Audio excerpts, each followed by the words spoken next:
Bonjour la communauté, j'espère que vous allez bien. Je me suis sentie, pour ceux qui ont vu la dernière vidéo, déjà j'espère que vous vous portez bien. Je vous remercie de votre présence. Et là j'ai envie de passer un petit moment avec vous pour vous parler un petit peu des énergies du moment. Je ne sais pas si vous arriverez à faire le lien avec vos propres énergies, avec ce que vous vivez actuellement. Puisque je pense que ce que je vis, ces énergies sont très personnelles et individuelles. Je sens pas que ce sont spécifiquement des énergies collectives, dans le sens où en fait on est tous impactés de manière individuelle. J'entends même le mot percuté de manière individuelle de par cette pleine lune en Scorpion qu'on vient de traverser. Qui est en même temps un portail énergétique et qui en même temps qui ouvre sur donc un portail d'énergie, le portail du 555, et en même temps c'était l'éclipse lunaire.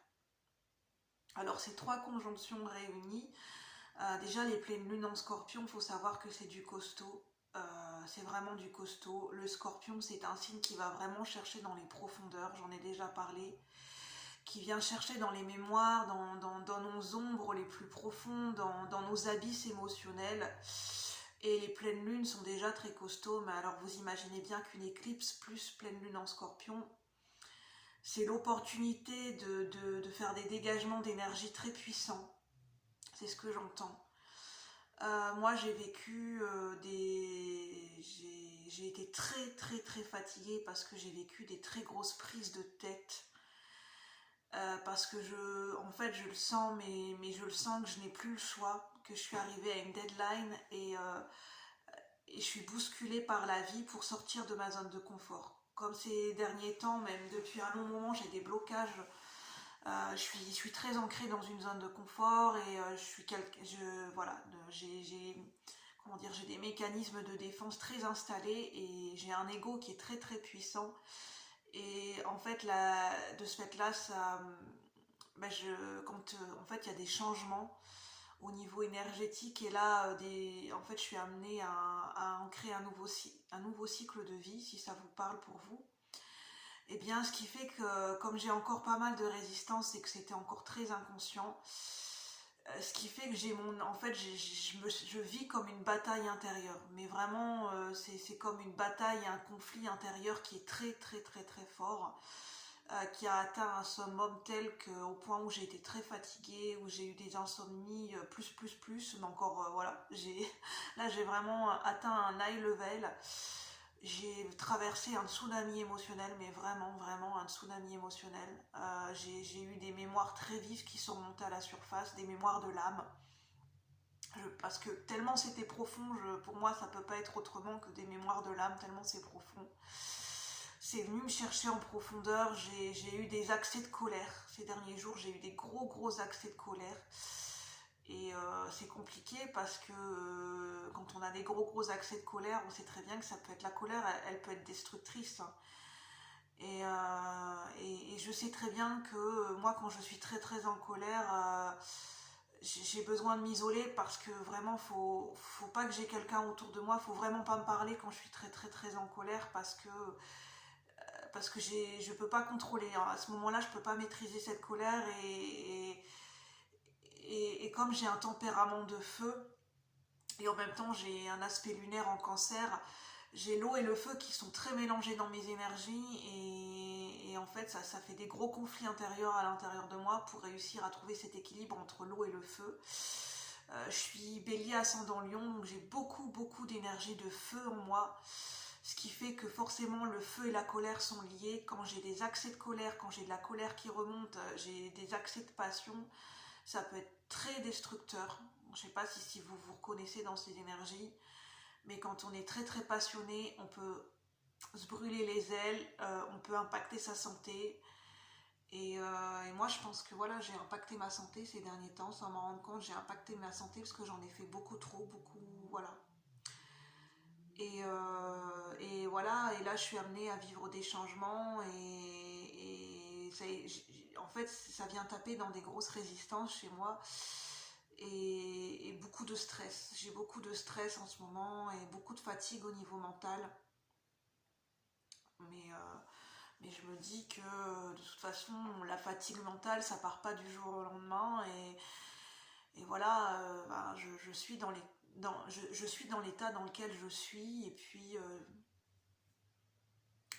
bah, c'est pas que j'accepte ce qui se passe, parce que je sais que j'ai des résistances et que je suis pas encore dans l'acceptation de ce qui est en train de se jouer pour moi. J'essaye de traverser mes émotions, j'essaye de reconnaître et de prendre en considération que j'ai des résistances, que j'ai du mal à sortir de ma zone de confort, que ça vient t'appeler dans une blessure originelle. J'ai des grosses difficultés, je pense que mon âme a eu des difficultés d'incarnation. Il faut savoir que moi j'ai des difficultés, beaucoup de difficultés liées à l'incarnation terrestre. Parce qu'en fait sur Terre les énergies pendant très longtemps, pour moi les énergies terrestres sont très lourdes, sont très pesantes et en fait je trouve elles correspondent pas du tout avec mes énergies à moi. Je suis quelqu'un, j'ai des énergies très vaporeuses, très éthérées, des énergies très créatives, très dans l'imaginaire.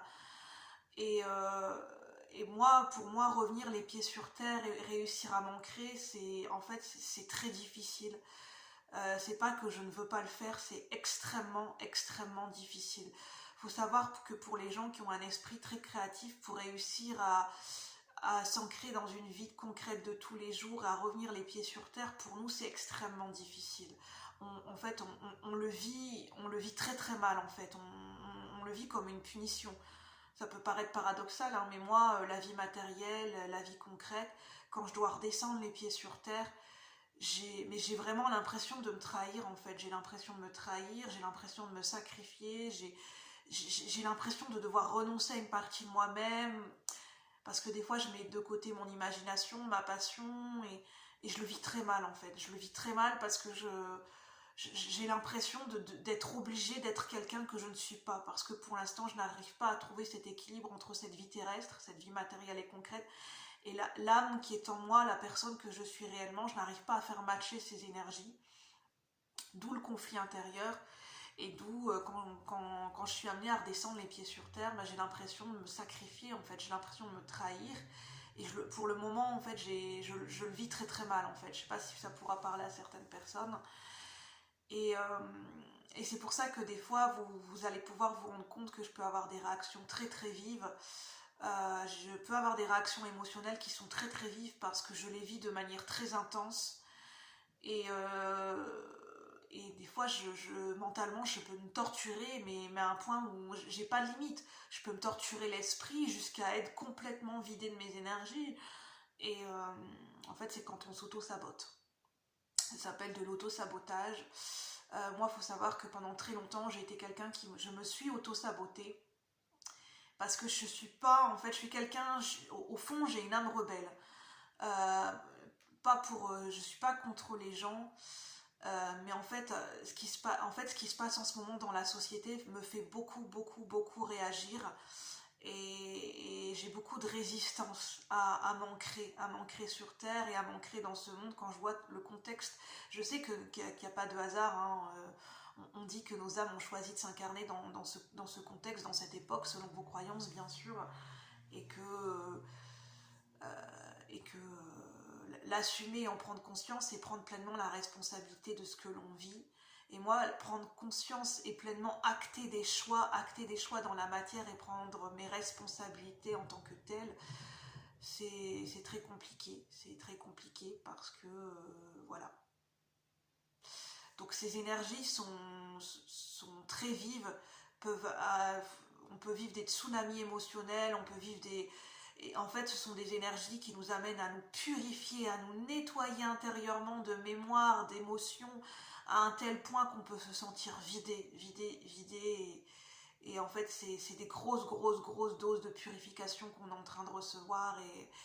Et on peut être très... Voilà, on peut être... moi, je sais que c'est la colère qui me visite en ce moment, la colère mélangée à la tristesse. Et le fait de devoir traverser ces émotions en conscience, ça me fatigue beaucoup. Et ça me met beaucoup en dualité. C'était pour ça, en fait, que je voulais pas vous faire des vidéos ces derniers temps, parce que j'étais tellement en dualité, en conflit intérieur, que je savais même plus comment me comporter, je savais plus quoi dire dans les vidéos, je me prenais trop la tête entre comment expliquer les choses, comment expliquer... En fait, ces derniers temps, j'avais complètement perdu ma spontanéité et je me sentais pas la force de tourner des vidéos et c'est pour ça que j'ai préféré mettre un stop. J'espère que, enfin voilà, que en tout cas, la manière dont je l'ai exprimé, c'était à chaud, c'est la manière dont je l'ai ressenti et je l'ai vécu. Et, sachez que voilà, pendant cette période, j'ai pensé à vous, la communauté, à vous tous, et que je vous prends en considération, mais j'apprends aussi à me respecter et j'apprends à me dire que c'est important aussi de me faire passer en premier pour penser à sa santé aussi. La santé, ça n'a pas de prix, donc voilà. Sur ce, je vous souhaite un... Ah, pour la chaîne, en fait, ce qui va se passer, c'est que je vais réajuster. Je ferai des... Comme je suis en ce moment, je fais attention à ma santé, je ferai des vidéos quand vraiment je le sentirai. Parce que j'en ai trop fait ces derniers temps et je vais pas me projeter trop loin dans l'avenir de la chaîne. Je vivrai les choses au moment présent et j'exprimerai les choses quand vraiment j'en sentirai l'envie et quand je m'en sentirai capable. Voilà. Mais je me projette pas trop loin dans l'avenir. J'ai envie de vivre la chaîne à un instant T au moment présent et pas trop me projeter trop loin sur le devenir de ce qu'elle va devenir la chaîne. Elle deviendra ce qu'elle deviendra et je laisserai faire la vie. À ce moment-là, j'écouterai mon âme. Et je retournerai vers vous faire des vidéos quand j'en sentirai l'envie et quand je me sentirai la capacité, la force de tourner une vidéo. Merci d'être là, merci pour les personnes qui m'ont envoyé des messages de soutien. Sur ce, je vous souhaite une bonne semaine et bien, je ne sais pas quand. À la prochaine vidéo. Bye bye, merci. À bientôt.